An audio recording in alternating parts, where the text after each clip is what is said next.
प्रभु श्री राम अयोध्या आने के बाद पुनः 2 बार लंका गए थे।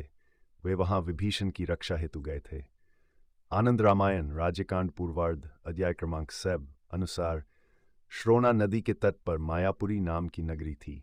महाबली पौंड्रक ने विभीषण को परास्त कर दिया और लंका का राज्य स्वयं करने लगा। उस समय विभीषण राम के पास गए और उन्होंने अपना सब वृत्तांत सुनाया। मित्र के उस दुख भरी कहानी को सुनकर राम और सीता विभीषण के साथ लंका को चल दिए। वहां पहुंचकर उन्होंने पौंड्रक को मारा और फिर विभीषण को लंका के सिंहासन पर बैठाकर अयोध्या लौट आए। उस महान दिव्य अस्त्र ने बात की बात में मूलकासुर के मुंड को शरीर से अलग कर दिया। उसका एक हिस्सा लंका के राजद्वार पर जा गिरा। इस घटना ने लंका नगरी के दैत्यों में हाहाकार मचा गया। उधर देवताओं ने प्रसन्न होकर अपनी दुंदुभी बजाई। अपने अपने विमानों पर बैठकर वे आकाश में आए और राम तथा सीता पर उन्होंने पुष्पवृष्टि की। इसके बाद सीता की छाया राम के समीप पहुंची। वहां वह राम तथा सात्विका सीता को प्रणाम करके उन्हीं के स्वरूप में लय हो गई। उस समय फिर देवताओं ने अपने मंगलवाद्य बजाए और अप्सराएं नाचने लगीं। इस यात्रा में सुग्रीव 18 पद्म बंदरों के साथ आए थे। उनको भी राम ने पुष्पक पर बिठा लिया। इसके अनंतर सीता को छोड़कर राम विमान पर बैठे। आकाशमार्ग से अनेक देशों को देखते हुए वे लंका की ओर बढ़े और अल्प समय में ही निर्दिष्ट स्थान पर पहुंच गए। उधर जब मूलकासुर ने यह समाचार सुना तो रामचंद्र के साथ युद्ध करने के लिए 1 करोड़ सेना लेकर लंका के बाहर वाले मैदान में आ डटा। उस समय ब्रह्मा के वरदान से वह बड़े घमंड में था। फिर क्या कहना था, राक्षस गण वानरों को लातों से मारने लगे।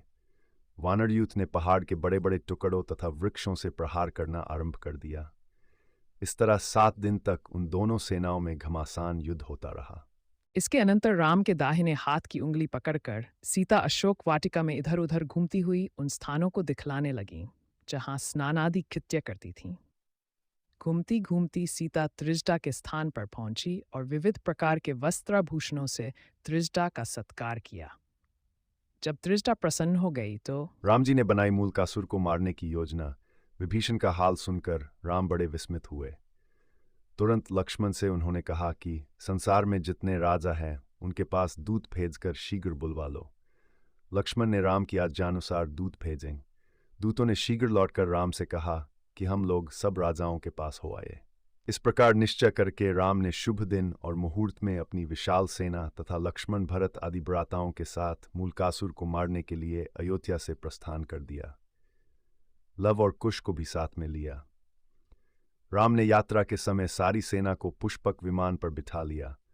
रास्ते में राम के अनुगामी राजा भी अपनी अपनी सेना के साथ जाकर राम से मिल गए। उन लोगों को भी राम ने विमान में बिठा लिया। सीताजी ने दिव्यास्त्र से मूलकासुर का मुंड शरीर से अलग कर दिया। सीता ने पवनास्त्र छोड़कर उसका निवारण किया। इसके अंतर्वेग के साथ उसने सर्वास्त्र चलाया। सीता ने गरुड़ास्त्र छोड़कर उसे व्यर्थ कर दिया। इस प्रकार सीता और मूलकासुर में 7 दिन पर्यंत महान युद्ध होता रहा। तदनंतर कुपित होकर सीता ने मूलकासुर का नाश करने के लिए अपना एक दिव्य अस्त्र चलाया, जिससे पृथ्वी डगमगाने लगी और समुद्र अपनी मर्यादा को लांघकर बड़ी बड़ी लहरें उछालने लगा। 10 दिशाएं सीताजी को अयोध्या से लाने पहुंचे गरुड़राज। इसके बाद दूसरे दिन राम ने स्नान किया, सीता को भी स्नान करवाया और सब अस्त्र विद्या, शस्त्र विद्या एवं उनके आवाहन तथा विसर्जन की रीति सिखलाई। सीता की छाया को रथ पर सवार अस्त्र शस्त्र एवं गदा पद्य उसमें रखे थे और रथ के ऊपर गरुड़ से अंकित पताका फहरा रही थी। उस पर बढ़िया छत्र लगा था और सुवर्ण के दंड लगे 2 सफेद चामर रखे थे। उसी समय राम के द्वारा प्रेरित वानर लंका में पहुंचे और लौटकर वे वानर राम के पास पहुंचे और सब समाचार सुनाया। ऐसी अवस्था में विभीषण आधी रात को अपने पुत्र, स्त्री एवं मंत्रियों के साथ एक सुरंग के रास्ते से भागे। 1 योजन दूर भागने पर ठहर गए, जहां रात्रि व्यतीत हो गई।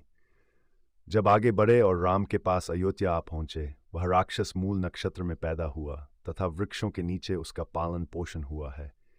इसीलिए लोग उसे मूलकासुर कहते थे।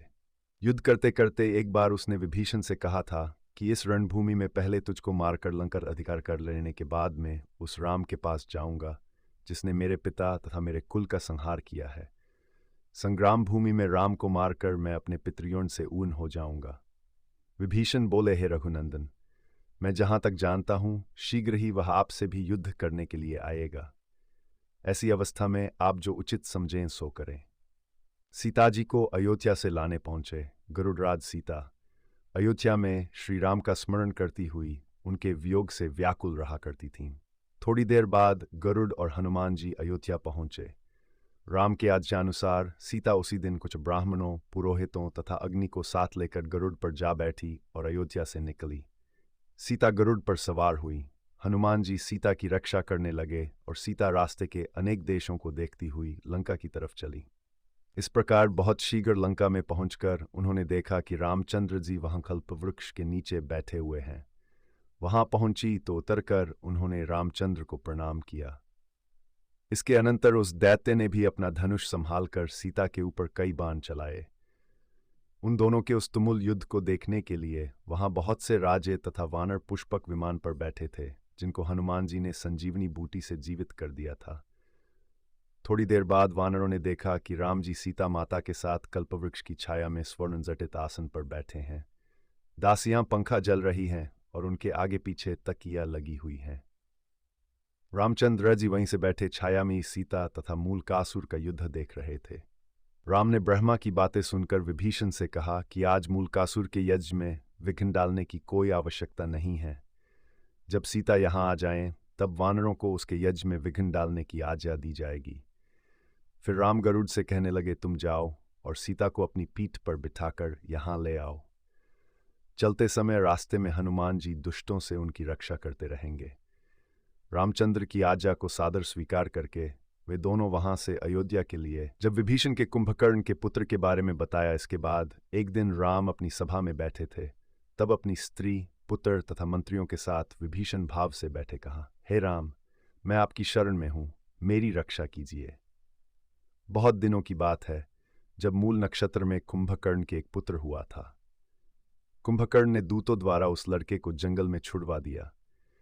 वहीं मधुमक्खियों ने उसके मुंह में मधु की एक एक बूंद टपकाकर उसकी रक्षा की। वह इस समय बड़ा हुआ है। जब उसने लोगों के मुंह से यह सुना कि राम ने मेरे पिता तथा कुटुंबियों का नाश किया है, तब उग्र तपस्या द्वारा उसने ब्रह्मा को संतुष्ट करके वर, सिर्फ स्त्री के हाथों मरेगा, प्राप्त कर लिया। वर के प्रभाव से गर्वित होकर पाताल निवासी राक्षसों की सहायता से उसने लंका पर चढ़ाई कर दी। विभीषण ने 6 महीने तक उसके साथ घमासान युद्ध किया। अंत में उसने उन्हें परास्त करके लंका पर अधिकार कर लिया। ब्रह्मा जी ने राम जी को बताया मूलकासुर को मारने का उपाय। इसी बीच में बहुत से देवताओं के साथ ब्रह्मा जी वहां आ गए। राम ने उनको प्रणाम के विधिवत पूजन किया। थोड़ी देर बाद ब्रह्मा ने राम से कहा, हे रघुनंदन, बहुत दिनों की बात है, मूलकासुर घोर तपस्या कर रहा था। अंत में वर मांगने पर मैंने उसे यह वरदान दिया था कि तुम किसी वीर के मारने से नहीं मरोगे, अतएव पुरुष के हाथ से इसकी मृत्यु नहीं होगी। यह किसी स्त्री के हाथों ही मारा जा सकेगा। एक कारण यह भी है कि एक बार शोकाकुल होकर मूलकासुर ने एक ब्राह्मण मंडली के समक्ष कहा था कि चंडी सीता के कारण ही मेरे कुल का नाश हुआ है। इस बात को सुनकर एक ऋषि ने उसको श्राप दे दिया कि जिस सती साध्वी सीता के लिए तू ऐसे अपमानजनक शब्दों का प्रयोग कर रहा है, वही सीता तुझे भी शीघ्र ही मारेगी। मुनि का शाप सुनकर मूलकासुर ने उसे तुरंत मार डाला। फिर उसके डर से शेष ऋषि चुपचाप बैठे रह गए। इस प्रकार यहाँ सिद्ध होता है कि सीता जी भी युद्ध में कौशल थीं, और ये भी पता चलता है कि राम जी एक नहीं बल्कि 3 बार लंका गए थे। एक बार रावण को मारने, फिर पौंड्रक को मारने और अंत में सीता जी की सहायता से मूलकासुर का वध करने गए थे। उस समय विभीषण की सारी संपत्ति में से राम को कपिलवाराह की मूर्ति अच्छी लगी, जिसकी पूजा रावण स्वयं करता था। विभीषण ने राम को वह दे दी। उस मूर्ति के विषय में ऐसा सुना जाता है कि कपिल भगवान ने अपनी मनस शक्ति से उस मूर्ति की रचना की थी। बहुत दिनों तक कपिल मुनि ने स्वयं उसकी पूजा की। उसके बाद वह इंद्र के हाथ लग गई। जब रावण ने इंद्र से संग्राम करके उन्हें पराजित किया, तब रावण उस मूर्ति को इंद्र से छीन लिया और बहुत समय तक उसका पूजन करता रहा। आज उसे ही विभीषण ने राम को अर्पण कर दिया। राम ने बड़े प्रेम से उसे अपने पुष्पक विमान पर रखा। कुश आदि बच्चों के साथ सीता उस वृक्ष के नीचे पहुंची, जहां रावण के हल्ले जाने पर बहुत दिनों तक रह चुकी थी। वहां पहुंचकर सीता ने बतलाया कि यह वही स्थान है जहां आपसे वियुक्त होकर मैं बहुत दिन तक रही। मूलकासुर और सीता जी का हुआ सामना। इसके अनंतर उस छाया में सीता ने अपने धनुष का विकराल टंकार किया और संग्राम भूमि में जा डटी। तब मूलकासुर ने भी उन्हें देखा। उन्हें देखकर कुंभकर्ण के बेटे ने घबराकर कहा, तुम कौन हो? यहाँ युद्ध करने के लिए क्यों आई हो? इन बातों का उत्तर दो, और यदि तुम्हें अपने प्राण प्रिय हो तो मेरे आगे से हट जाओ। क्षत्रियों से नहीं लड़ना चाहता। थोड़ी ही देर बाद प्रमुख सीता आकाश में राम के साथ विमान पर बैठी हुई दिखाई पड़ी। वहां से पर्वतों को भी डरा देने वाले स्वर में सीता कहने लगी, सुन मूलकासुर, इस समय उग्र रूप धारण किए मैं चंडिका सीता हूं। आज तुम्हें मारकर ही मैं जाऊंगी। इतना कहकर सीता ने अपना धनुष उठाया और तरातड़ 5 बाणों से मूलकासुर पर प्रहार किया। कुछ देर बाद कुश ने अपने बाणों से मूलकासुर को उठाकर फेंक दिया और वह लंका के बाहर में जा गिरा, किंतु तुरंत उठ खड़ा हुआ और उत्तम शस्त्र तथा रथ प्राप्त करने की इच्छा से एक कंदरा में घुस गया, द्वार बंद कर लिया और यहाँ व्यभिचारी की क्रिया के अनुसार हवन आदि करने लगा। जब विभीषण ने हवन के धुएं को देखा तो भाइयों की मंडली में कल्पवृक्ष के नीचे बैठे हुए रामचंद्र के पास जाकर इस प्रकार कहा, हे राम, वह कंदरा में बैठा हवन कर रहा है, अतएव फिर वानरों को भेजिए। यदि कहीं हवन संपन्न हो गया तो फिर वह किसी से भी नहीं जीता जा सकेगा। अब उसे लड़ने को तैयार देखा तो वे भी मैदान में आ गए। उन लोगों ने दुंदुभी की घनघोर गर्जना के साथ उस राक्षस पर बाण वर्षा प्रारंभ कर दी, लेकिन मूलकासुर ने क्षण भर में उन लोगों को मूर्छित कर दिया। जब राजाओं को मूर्छित देखा तो रामचंद्र की आज्ञा से सुमंत्र आदि मंत्री अपनी अपनी सेना के साथ लड़ने के लिए गए। मंत्री भी बेहोश हो गए तो कुश आदि बालक जाकर लड़ने लगे। कुश आदि के पहुंचने पर वहां भीषण युद्ध हुआ। उधर मूलकासुर कुपित होकर रथ पर जा बैठा और संग्राम के लिए चल पड़ा। जाते जाते रास्ते में एक जगह उसका मुकुट माथे से खिसकर जमीन पर गिरा और वह स्वयं भी फिसल कर गिर पड़ा। फिर भी वह लौटा नहीं, उसी गर्व के साथ रणभूमि में पहुंचा। इधर सीता भी रथ पर बैठी और अपने लक्ष्मणादि वीर सैनिकों के साथ रणभूमि की ओर चल पड़ी। विभीषण का अभिषेक कर रामजी ने उन्हें राज सिंहासन पर बिठाया। इसके पश्चात विभीषण ने भगवान से प्रार्थना की कि पहले जब आप रावण को मारने के लिए लंका में आए थे तो सीता की आज्ञा न होने के कारण आपने नगरी में प्रवेश नहीं किया था, किंतु अब की बार आप मेरे घर पधार कर मुझे कृतार्थ कीजिए। राम ने ये प्रार्थना स्वीकार कर ली और अपने पुष्पक विमान पर बैठकर लंका में अपने मित्र विभीषण के भवन में पधारे। वहां पहुंचकर राम ने विभीषण का अभिषेक करके लंका के राज सिंहासन पर बिठाया। उस समय लंका राम, सीता तथा लक्ष्मणादि का विविध रत्नों और वस्त्राभूषणों से सत्कार किया। तत्पश्चात उन्होंने अपनी सारी संपत्ति राम को अर्पण कर दी। इस तरह घूम फिरकर राम सीता के साथ डेरे पर पहुंचे और लंका में मंत्री को राज्य की देखभाल करने के लिए छोड़कर विभीषण को अपने साथ लिए हुए ही अयोध्या को प्रस्थान कर दिया। इसके अनंतर राम पुष्पक विमान पर बैठे और अनेक देशों को देखते हुए अयोध्या को चल पड़े। अयोध्या पहुंचने पर प्रजा ने राम पर पुष्पों की वृष्टि की। इसके बाद राम अनेक महिपालों के साथ अपने सभा भवन में गए। सीता अपने महलों में चली गई। बाद में रामचंद्र जी ने वहां कपिल वाराह मूर्ति की स्थापना की। एक दिन रामचंद्र जी ने प्रसन्न होकर वह शत्रुघ्न को दे दी। उस संग्राम में जो वानर मरते थे तो हनुमान जी द्रोणाचल पर्वत वाली औषधि लाकर उन्हें जीवित कर दिया करते थे। राक्षसों की 1/4 सेना रह गई, शेष सब मार डाले गए। मूलकासुर ने जब देखा कि अब थोड़े से राक्षस बचे रह गए हैं तो क्रुद्ध होकर अपने मंत्रियों, सेनापतियों और सेना को भेजकर उसने बड़ी वीरता के साथ लड़ने को ललकारा। उधर जब रामदल के लोगों ने देखा कि राक्षसों की और भी सेना आ गई है और वे अपनी तलवारों से मेरी सेना को मारकर ढेर किए दे रहे हैं, तब वे भी पर्वत की बड़ी बड़ी चट्टानों को लेकर फिर भयंकर युद्ध करने लगे और थोड़ी ही देर में शत्रु के मंत्री, सेनापति तथा सेना को यमपुर पहुंचा दिया। विभीषण से सीता ने कहा, जिस समय राक्षसियां अपना भयानक मुंह दिखाकर मुझे डराती धमकाती थीं, तब यह त्रिजटा ही मेरी रक्षा करती थी।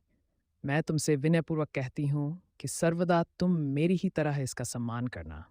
इतना कहकर सीता ने त्रिजटा का हाथ उनके के हाथों में थमा दिया